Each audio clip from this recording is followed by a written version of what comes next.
我们的料管加热温度分为4段。那黄色的是我们所设定数值的部分，那红色的部分就是它，因为机台刚刚开启，还没热机，所以正在慢慢的逐渐加温当中，要等红色的数值的部分加热到我们黄色设定的部分之后，才能进行射出。接下来我们来介绍我们常用的按键说明。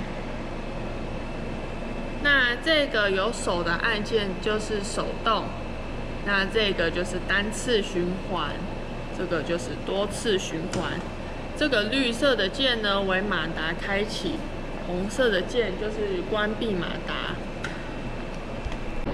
这个按键的话是开模，这个是合模，这个是熔胶，这是射胶。那这个的话就是顶针退后。这个就是顶针顶出。接下来我们要进行我们原点复归的部分。一开始呢，我们要先按这颗绿色的键，开启我们的马达。等它有一声油压的声音之后，才是我们马达已经开启。之后我们再按切换画面，到我们的界面设定，再到我们的原点复归。我们可以看到我们的画面上全部的都是未复归的部分。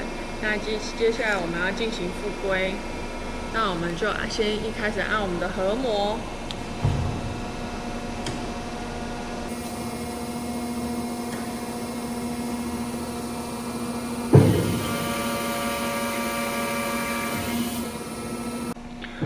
注意萤幕中开锁模的复归状态。进行我们的顶针复归。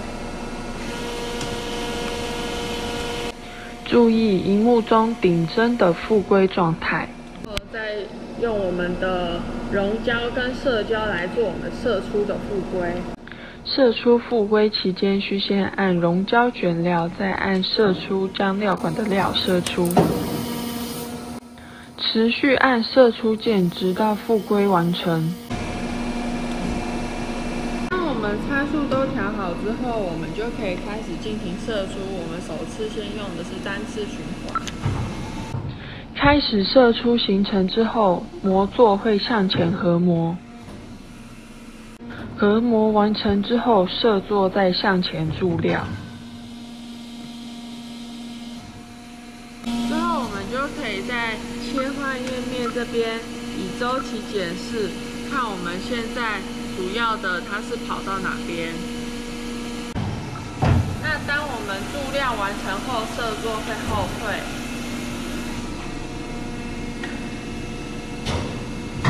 然后之后模具会打开，然后就可以看到我们的成型品。我们再用顶针把它顶出。因我们实验射出的材料用的是 TPU， 属于软性材料，所以需手动将成型品从模具拆下。那我们的塑料在充填后，必须经过一段时间的冷却，使在模具中高温熔融的塑胶降低具有足够的强度和适当的温度之后，我们再给予顶出。那这个就是我们的成型品。